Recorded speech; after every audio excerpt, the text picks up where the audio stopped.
thinking well. You're not thinking straight.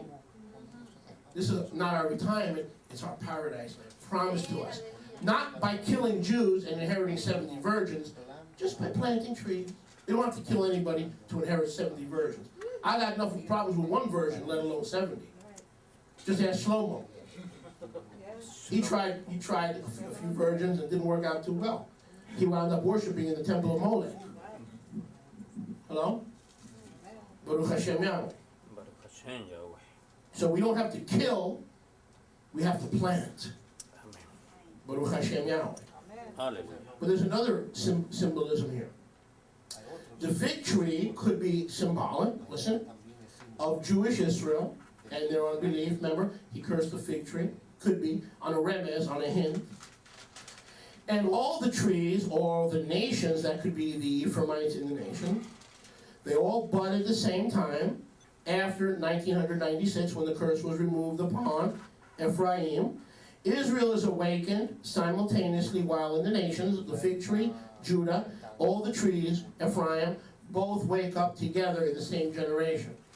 That's a remez. Remember, in Hebraic understanding. Oh, that's a good insight.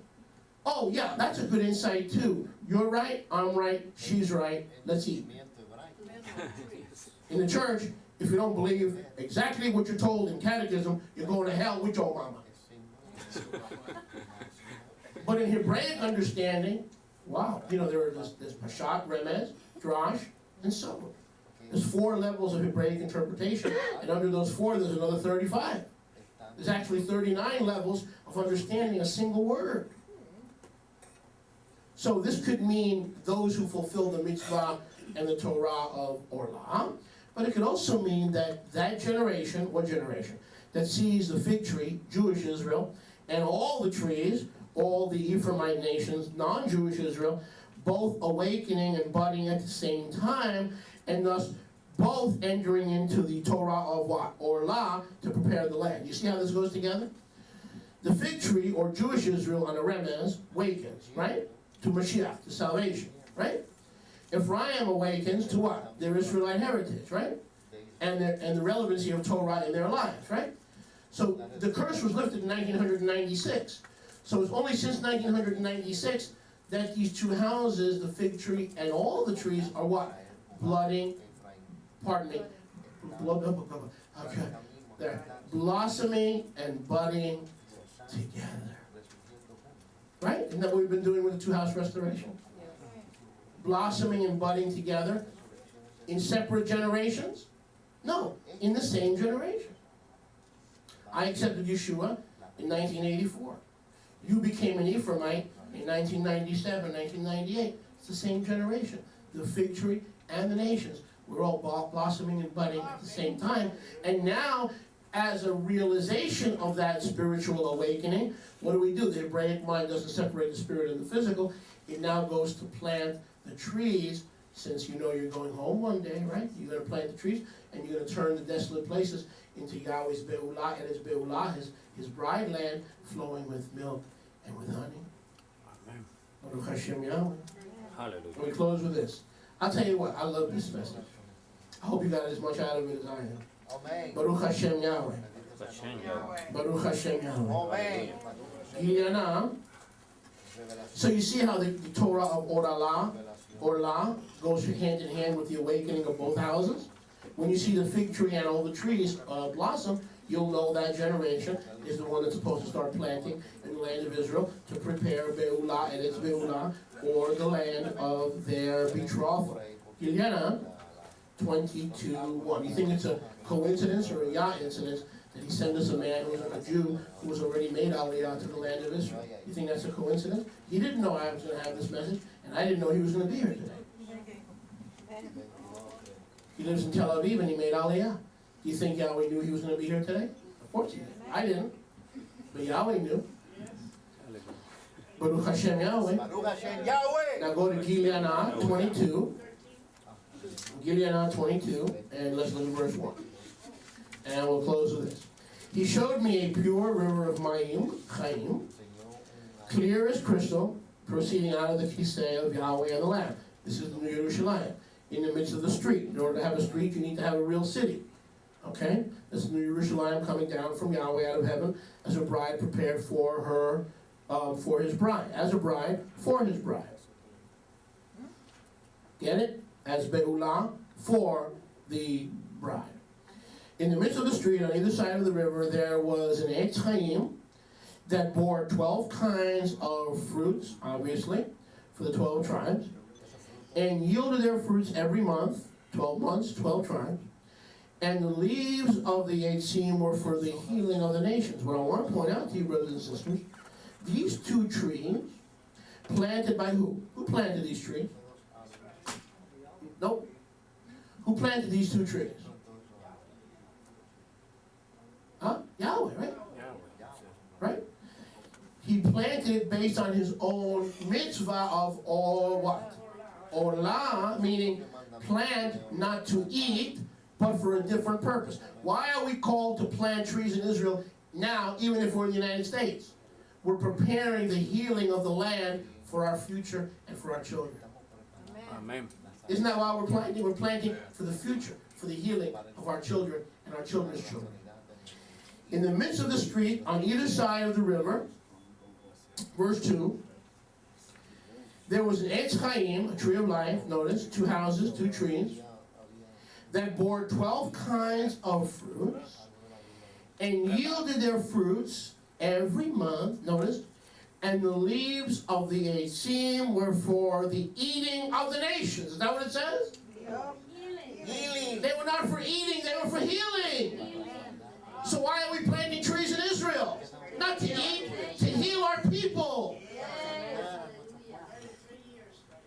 So there's a place to come, a place to grow, a place to nourish, a place to flourish. Yahweh planted these 2 Etzei Chaim, these 2 trees, and to bear enough food year round. But he never ate of those trees. You see, Yahweh practices what he preaches. You see that? Yahweh practices what he preaches.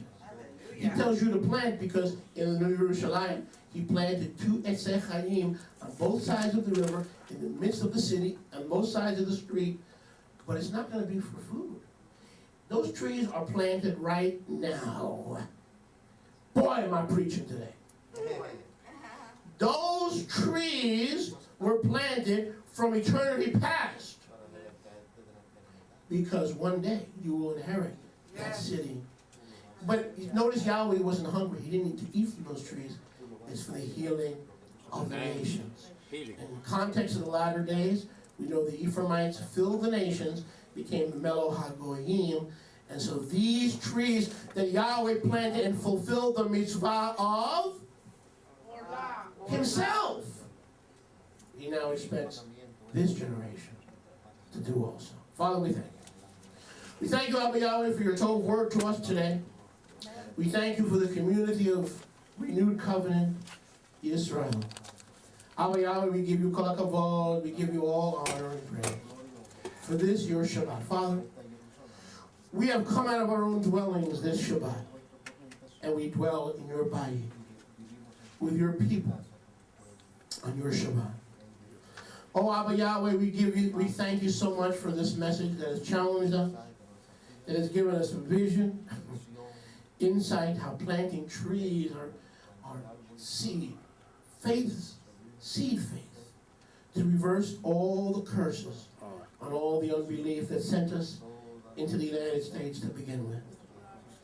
Oh, Abba, how you fulfilled Orlah in the land of Israel, the new Yerushalayim coming down to the earthly Yerushalayim, to show us that trees are not only for eating, but for healing.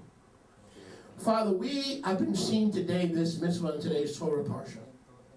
How planting trees in Israel is not only an eternal mitzvah, it is for the healing of all the scattered Israelite nations that will come to you in the generation that sees the fig tree blossom and all the other trees budding at the same time.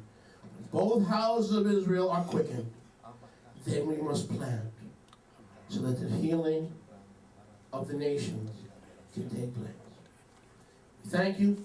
We give you all honor and all praise. Hashem Yeshua HaMashiach. כל הקהילה וכל החי אמרו אמן Amen. I'm Rabbi Moshe Yosef Konachowski. I want to welcome you into our Broward County studio here, where we do most of the taping and programming for our introductions and so forth and specials when it comes to our Shabbat Club and other things we do here at Your Arms to Israel. It's a blessing to have you here. I want to share with you what many of you already know and many of you are already experiencing, which is the most dynamic scriptural translation to hit the Nazarene Israelite / Messianic marketplace maybe in the last couple of decades. And some of our leading Aramaic Hebrew experts and other reviewers who are proficient in Hebrew and proficient in Aramaic have said that the Restoration Scriptures, that's right, I'm sure many of you have heard of it, received a copy, or maybe seen your friends using it, or your loved ones, or your brothers and sisters in Yeshua HaMoshiach, have heard about the Restoration Scriptures True Name Edition. We now have this Restoration Scriptures True Name Edition ready. Our second printing is ready to go. We're going to be able to mail it out to you right away.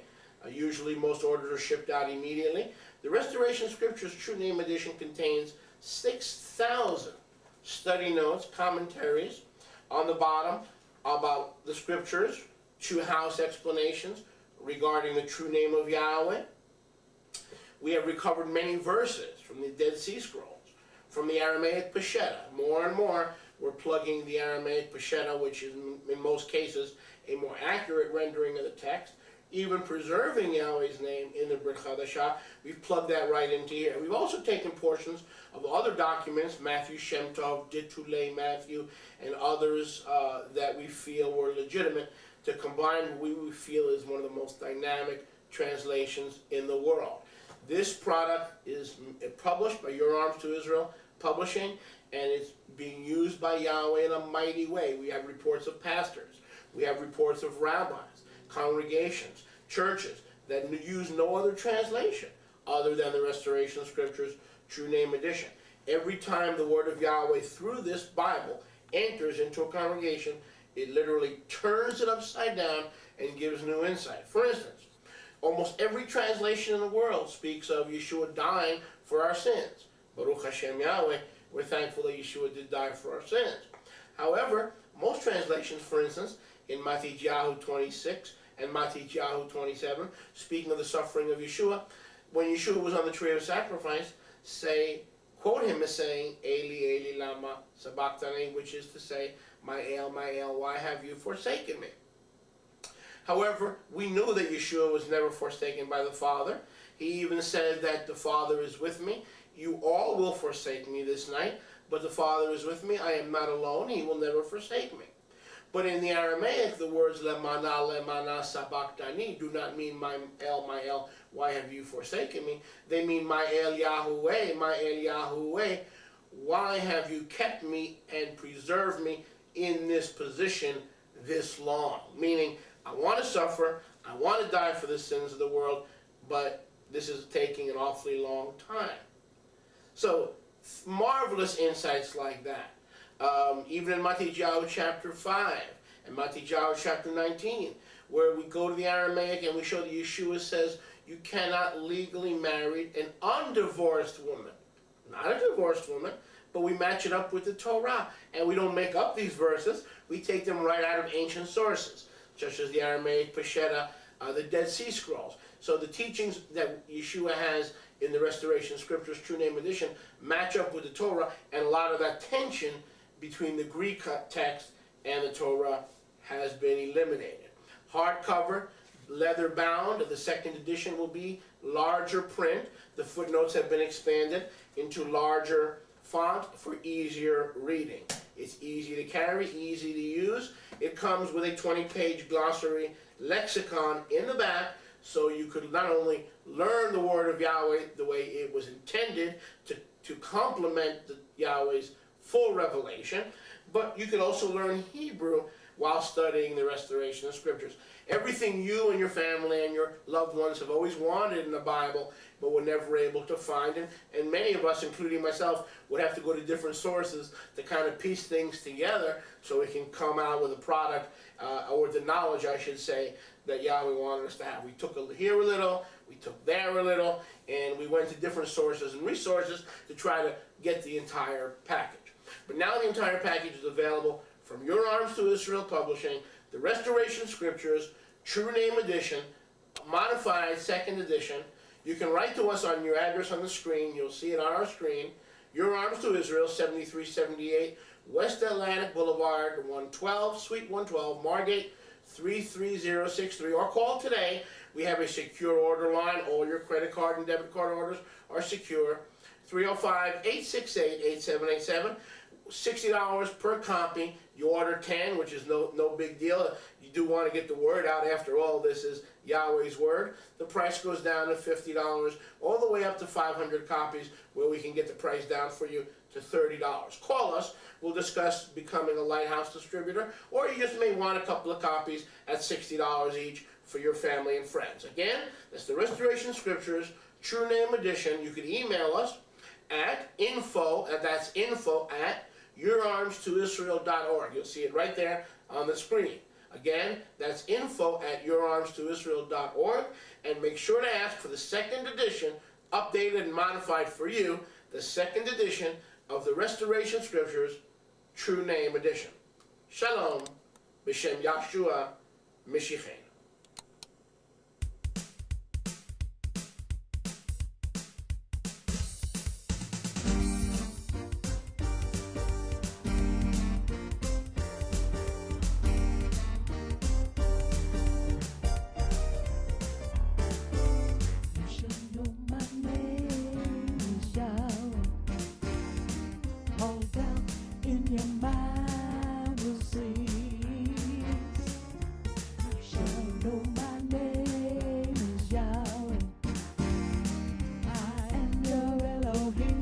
Take your refuge